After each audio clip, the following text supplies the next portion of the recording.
everybody. My name is Sasha Marcroft. I'm the Vice President of Ibex Engineering, and today I'm going to talk about design implications of sub-micron positioning. So by the time I get through, hopefully you guys, if you have projects or you're working on a project, you'll have a better idea of what you're looking for when speccing a stage, or understand what you're speccing. So basically I'm going to introduce Ibex real fast. We'll dive into the meat of the presentation and look at some capabilities. We're a precision stage manufacturer, and our forte really is micron and under. We build thousands of cross roller stages, so we've got a pretty good idea of what we're doing with precision stages, and we're known for customized solutions. I'm half owner of the company. Andre is the other owner, and basically we built the company to build a spot where standard stages really don't meet the application. Markets we serve are, the main markets we serve are the medical industry, life science, genomics. We do a lot of semiconductor applications, and we're in a lot of the particle accelerators around the planet, and we do those projects to really understand how to build the standard stage better, similar to, like, Toyota building a race car and then building a better better passenger car. So design implications. Basically, when we're designing an application or we get some specifications for an application, we go through a process. I'm going to go through the specification review with you guys and some of the challenges related to that, and then you guys will get a better understanding of what you're looking at when you're trying to put the stage together or a system together. I'm going to touch on materials real slightly, and we're going to look at some of the neater features that controls are available in controls these days as well. So the main decision drivers for precision applications are really accuracy and repeatability. Relative to those two terms, all these things come into play and they all affect each other. So there's no free lunch. So first question is, what is accuracy and repeatability, and what is everything related to that? So we're going to dive into the meat of this here in just a second here. So what is accuracy and repeatability? Accuracy basically is, you tell your control, I want to go 10 millimeters.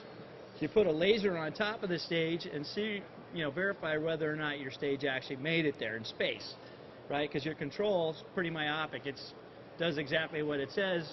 Hopefully your stage gets there when it's done. Repeatability, there's two terms for repeatability, unidirectional and bidirectional. Unidirectional is I start at 0, I go to some point in space, take a measurement, I go back to 0, and I go back to that point. Am I repeatable? Am I doing it consistently? Bidirectional repeatability is I go to 10 millimeters, back to 0, and I'm measuring on both ends. Am I repeatable bidirectionally? Where that makes a difference is, when you have backlash and issues like that. But obviously, that's a repeatable stage there. That's neither repeatable nor accurate, and that's accurate and repeatable.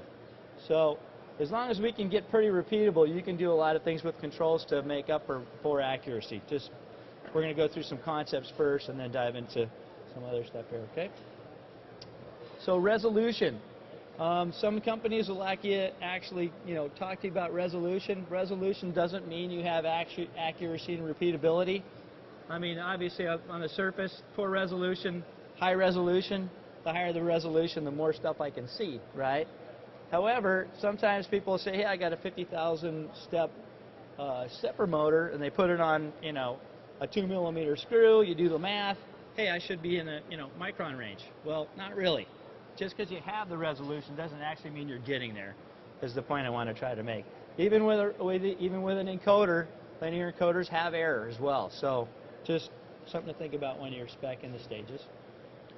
Okay, so one of the things that highly affects accuracy is straightness and flatness, and that's a little bit different than running parallelism. So I'll kind of try to explain it.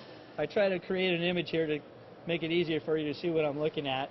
And these are actually plots against what a straight stage looks like. That obviously is a straight line. That one is not. That's not a very straight stage. However, if you're not traveling in a straight line, your accuracy goes away. Pretty simple stuff, right? So, but depending upon the rails you use, or depending upon how poorly we machine a stage, will determine how straight and flat those are. So these are averaging effects. They're not cumulative effects. Parallelism is a cumulative effect, right? So you have a machine tool. If your machine tool is out of parallelism, you're not going to be able to make a flat part if you turn it around. You follow what I'm saying? Straightness and flatness is a little bit different subject in that it's not cumulative. However, it's more of an averaging effect. But it highly affects your accuracy. The other things that affect your accuracy, roll, pitch, and yaw, we'll kind of dive into them pretty simply. Did a little Cosmos study. I secured the stage here, put a big load on it. That's a pitching moment. A lot of these guys, or not a pitching moment, but a pitching. A lot of cross roller stages exhibit pitching, right? Because you've got this thing out here, it dives a little bit. So again, that's going to affect accuracy. Yaw, a little bit harder to demonstrate. However, you know, I make a stage and my stage starts turning left or right. Again, you're not traveling in a straight line, it's going to affect your accuracy. Roll, difficult to measure, but that, you know, you got the point. I got a big load over here, my stage is twisting. A lot of different manufacturers, everybody has the same issues, but again, when you're speccing a system or you're getting ready to design one, those are the things you're looking at if accuracy is important to you. Other issues.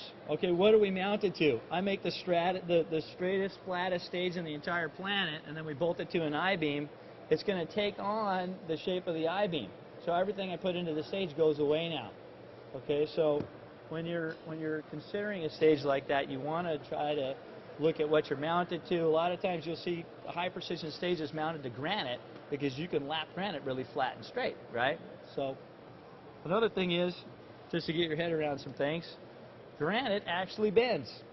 It's hard to imagine a giant block of stone bending, but you know, you get it lapped nice and flat, right? And you do all the right things with air bearings, and then you mount it incorrectly, it'll actually twist in space. So again, starts twisting, you lose your accuracy, right? Not a great thing. So again, that's basically what I wanted to try to explain there. Envelope is another issue that people overlook, and it actually will determine what type of bearings you use, again, which will affect your repeatability and accuracy. You know, if you have a real tight envelope, using a cross rollers may not be the solution because you need space for the stage to move back and forth, right? When you have a profile rails aren't as precise. However, in a defined space, I can move back and forth within that space, right? Z-wedges, wiring, all those things come into play when you have envelope. Wiring can affect your repeatability and accuracy as well because it has tension, right? And so the wire will actually move your stage. So it's something to consider if you're in a tight spot. Profile rail, cross roller rail, no free lunch. There's always something that you're going to have to play around with. Orientation of the load. What is the load? Is the load rigid? Is it not rigid? If settling is an issue for you, you know, we're going to move to a point in space and we need to settle within, you know, 10 milliseconds to take an image, then you need to make sure your load itself is actually stiff enough to make the move, right? Where you're loading on the bearings is going to make a big difference on how it deflects, especially if you have a compound stage. We're working on an application right now where the gentleman wanted accuracy per axis, and then come to find out he wanted tooltip accuracy. Completely different animal, because now you've got a compounded issue and you're trying to meet a point in space. So a lot of things can happen. Your stage starts twisting with the roll and yaw we were talked about earlier. That can cause you some pretty good headaches.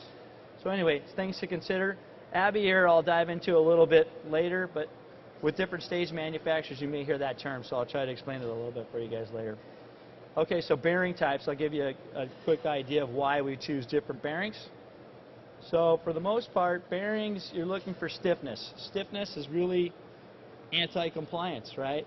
When you order a bearing with preload, what happens is the balls actually are pre-compressed, right? So that you know exactly where your stage top is going to be. Because if you start it up here and then you compress the thing, you don't really know where your stage is at, right? So compression. So balls are not that stiff, and there's two types of rails. There's a radial type, an arc here, like this HSR uses a radial arc, and then there's also Gothic arc. And the point is radial arc's got point contact, Gothic arc has 2-point contact. two-point contact's a little bit stiffer, right? Cross rollers, you get the whole line contact of the roller. So again, you get a little bit more stiffness, anti-compliance, right? So you actually know where your stage is at. Cross rollers, we build a lot of stages. You'll hear a term anti-creep. Anybody guess why they made anti-creeps? So give me. Regular ones creep.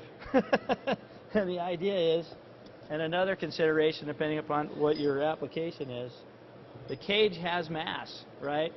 So if you're moving back and forth very rapidly or you're in Z, it'll tend to slide, it'll move, right? So you got these things preloaded, it's nice and tight, but if you're going very fast, the cage will actually start creeping down and it'll jam. So there's methodologies by which you can literally crash the stage and it'll slide the cage back, or you spec it with anti-creeps, and what happens is the cage gets captured. And you can see right here there's a little pinion and there's a little rack that sits right inside the bearing is there. Some companies use cams, racks, cables, and that's basically to secure and keep the cage itself centered. So high speed, high XL decel applications, vertical applications, you want to consider using anti-creeps, okay?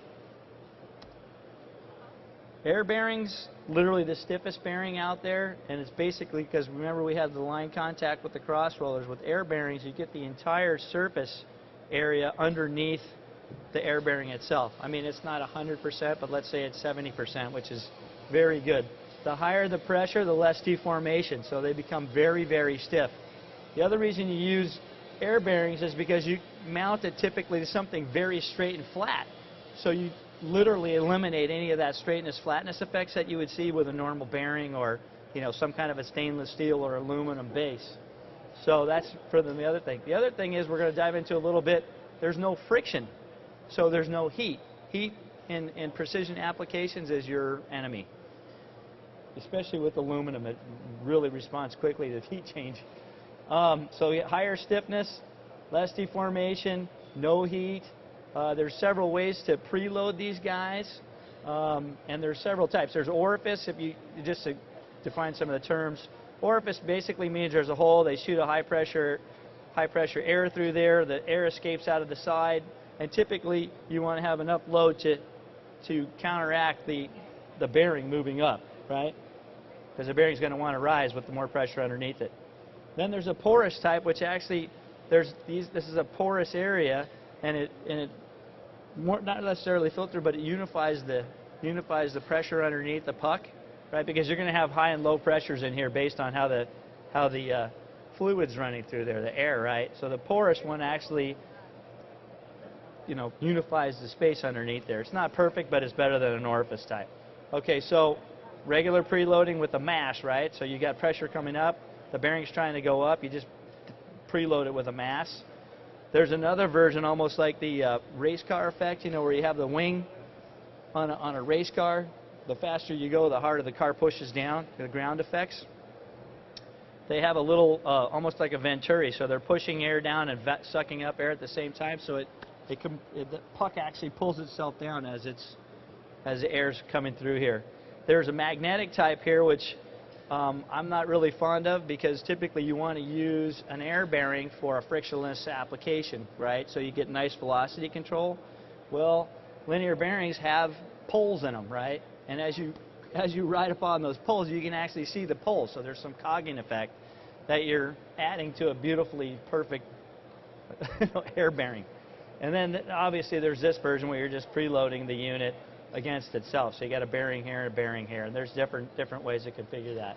But again, this is one of the key bearings to use in high precision applications. The drawback behind these guys is they're typically big, right? You need a big piece of granite. The pucks themselves are fairly large, and so what ends up happening is you only want to do a 50 millimeter move, you got a gigantic table, right? So there's no free lunch. Flexures. Flexures are another, you know, thing we live with every day. Everybody's seen a little helical style coupler. That's basically a rotary a flexure. And what that means is when you use those guys is when you're doing a small, very short stroke moves back and forth, what ends up happening is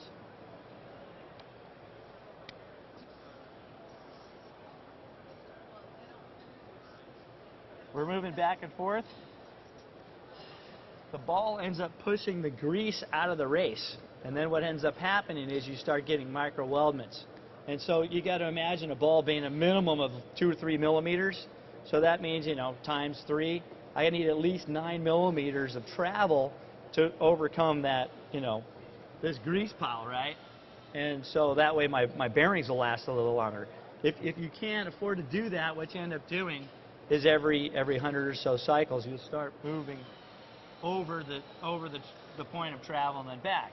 How you get around that short stroke, if you're doing stuff in the millimeter to micron range, or maybe even 10 millimeter range, right, which is a pretty short stroke, you start using flexures.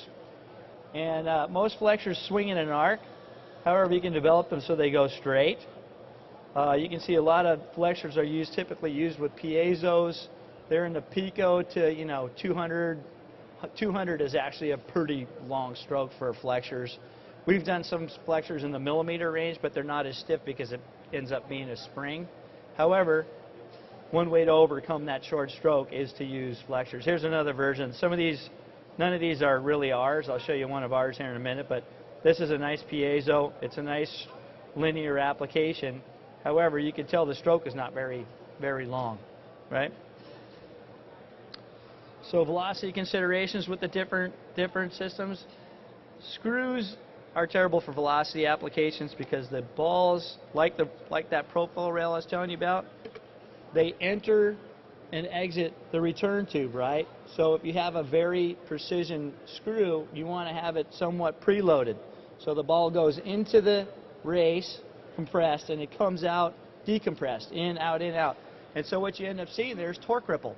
When you're trying to measure, or you're trying to do some really slow, 10 micron, 15 micron per second moves, you can see the balls entering next to the tubes.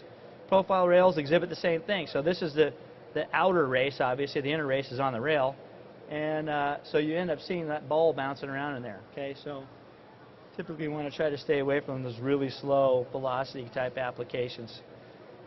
Profile rails also exhibit a little seal drag, which is a good thing in some applications. And really slow velocity controls, it's not good because it grabs, right? And so your control's got to overcome that dynamic friction, and so it starts to peck a little bit. Some of the best considerations really would be air bearings, again, because they're frictionless. Cross rollers are great, but they're limited to stroke. See, so again, there's always some give and take on what you have to choose per the application.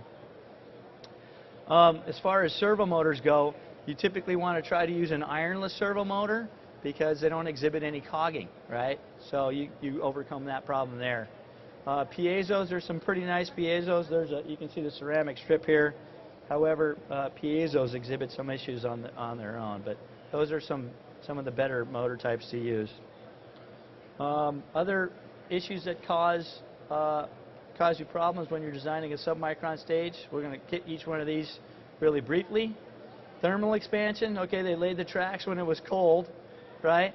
And all of a sudden it got to be 60, 70, 80 degrees, whatever it was, and there was no compensation for that expansion, right? Temperature will kill you. People totally forget, especially in a submicron application, how critical it is. Okay, so different materials exhibit different expansion rates, right? So stainless is a great stuff, but it's hard to work with. It's a little bit more expensive to use. It's heavier, so it's got some of its own issues, but it expands at half the rate of aluminum. Aluminum's great stuff. It's stiff per weight ratio and everything, but it's very responsive to temperature changes.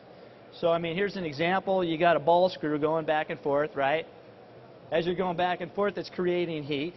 So just a 3-degree rise in a 100 millimeter screw, your screw's going to grow 7 microns, right? We're trying to hold submicrons. Impossible. So just, not that you don't use these, but just something to consider when you're designing the stage. Other thing is, what type of motor do you have? Okay, if your motor's really high duty cycle, it's going to get hot just on its own, right? So your coupler is a perfect transmitter. It's a perfect conductor for heat. It's going to transmit heat down to this screw, and then you got double the problem, right? All right. So how do you hold a screw? And the reason you see these different bearing configurations, rigid, is so that once I have the screw captured, but I don't want to move it back and forth when I stop, right? It's an anti-backlash sort of a compensation thing. But when I get hot, my screw's got to go somewhere, right? It's got to go somewhere. So basically use the simple configuration so that the screw itself expands into the simple bearing housing, right? So that's when you'll see a lot of, because intuitively you're thinking, gosh, if I had two rigids, I would be better off. But what ends up happening is it wants to do this when it starts to heat up, okay? So that's going to cause you some issues. So I stuck this little graph on here. You can see this yellow line here is probably the best. That's carbon, carbon steel. Carbon steel is your bearings. So really pretty good with temperature compensation. And then you can see some of the plastics here getting a lot worse and moving pretty greatly. So again, temperature, just again wanted to point it out, very critical. If you've got submicron positioning, you need to control temperature. When we've got a laser on a stage, literally the Doppler effect, the heat forming in front of me as I'm walking by versus the heat behind me, the interferometer will pick it up. I mean, it'll swing 10, 15 nanometers just for me walking by. It's crazy. So, I mean, it makes that big of a difference. All right, so different materials, we kind of covered it a little bit. Granite's great in those applications because it's got a little bit of a size, right? It's got a little bit of inertia relative to temperature. So it takes a little bit longer for it to change shape per temperature swing. And again, we can get it nice and flat. It's super stiff, which again, we don't want to see that material deform, right? Can't control our accuracy. Stainless, really good stiffness, better than aluminum, harder to machine. So you got those considerations. It's half the expansion rate of aluminum as well. And then obviously aluminum's great, stiffness to weight ratio. It's really, readily available. And so 99% of the stages you'll see out there are really aluminum. But more than anything, I just wanted to point out some of the pitfalls behind the submicron positioning. Oddly enough, a cubic centimeter of granite and a cubic centimeter of aluminum weigh exactly the same. They're exactly, I mean, if you can look it up on the internet, they're almost identical. So if you have any weight calculations you need to do, granite versus aluminum, it's going to be a pretty easy do. All right, so feedback considerations. There's many different types of linear. There's foil type, glass type. There's zero door. I mean, you can see there's a nice little encoder on this guy. And basically what you want to think about there is how it expands relative to what your stage is, right? So INVAR expands at the same rate as a semiconductor. So you want to typically use that when you're working with semiconductor wafers. Glass, not as good as expansion rate as INVAR. And tape, aluminum tape, moves exactly the same rate as your stage if it's aluminum. So it's a pretty good choice for a lot of different applications, right? There's rotary types, there's interferometers, which is a very expensive way to build a stage. But the main point here is, consider the scale type when you're building a stage. You'll see some of these errors, and this is mainly just to point out. All right, so you build a stage and you put your tape on crooked. Again, you're not traveling in a straight line. That's called cosine error. Okay, so you may see that in specs around, or if you're having a problem meeting your accuracy spec, that might be something to look at. Abbé error, I told you that I would talk about that too. Okay, let's say our stage exhibits a little bit of yaw. Our encoder is pretty myopic. As long as it sees the lines and it's within focus, it thinks everything's great, right? And your control is relying on this eyeball to tell it really where it's at. However, if your stage is hanging a left, right, and our work's out here, this is where my control thinks the work is, and this is really where the actual work is. The difference between those two is Abbé error. So whether you're using an encoder or you've got your rails down here and there's some error in your rails that exhibits up here, that's Abbé error. So if you ever hear that term, now you know what it means. Okay, structural stiffness, again, submicron, what do we mount it to? You need to isolate the thing typically because you can see trucks and people walking by. So very important to consider. Wire management we talked about already. But again, we did a project in Canada that almost killed us because the wire within the envelope was moving our stage. You know, we were trying to hold 10 nanos and it was giving us fits. And we finally figured out that the wire was pushing the stage around. So again, you need to consider that. Controls are some very interesting and useful tools to get around some of the errors in your stage. Mapping is one of them. Notch filtering, I'm just going to spend 2 seconds on it, but mapping, you can actually take an interferometer, map points in space, and do error compensation between those points. So your stage may actually not be getting there in real life, but you can compensate for it with the control. Notch filtering is basically super tuning. Some of the controls these days basically are looking for the natural frequency, so they'll ping the stage. With, there's the frequencies down there. From literally 0 to 2,000. Most stages exhibit issues in the 200 to 180 range, which is notchable. So basically what you do is you get this turbocharged tuning tool to allow you to notch out some of the natural frequencies, especially if you're doing velocity type applications. So that's something to consider when you're building those type of stages. So a little bit more information on that. I won't spend too much time. A lot of this stuff is 30,000 foot view, only because I've got 25 minutes and typically there's not enough time to go through it all. All right, so what's Ibex? We do tons of custom stages. I'm going to just zip through these. We build all these different configurations. We use everybody's bearings. And again, we love this motor. That's an ironless servo motor that we build plenty of linear servos with. We do direct drive rotaries and piezos. We have a lot of controls experience. And we build a ton of different platforms for different high-end OEMs around the country. 6 platforms for these guys: metrology, wafer scribing, pathology stages. You can see the linear servo there. Another 3 or 4 different platforms, a different type of laser-based pathology. And we do some simple stuff as well. We're just doing microliter dispense. We do a desktop SEM for, Agilent, pretty big company.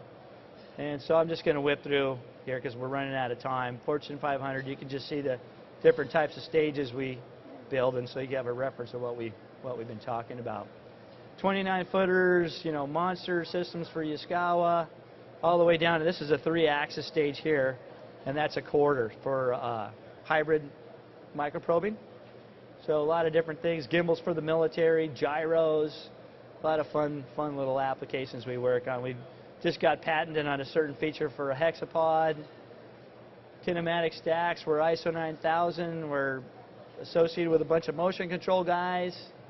We design in 3D, our SolidWorks. If you guys need to work on a project or have a need to work on something special, that's how we design. It's a collaborative effort. We have our own machine shop, and we can actually measure what we spec. So that makes us a little bit unique. Thank you for allowing me to present today.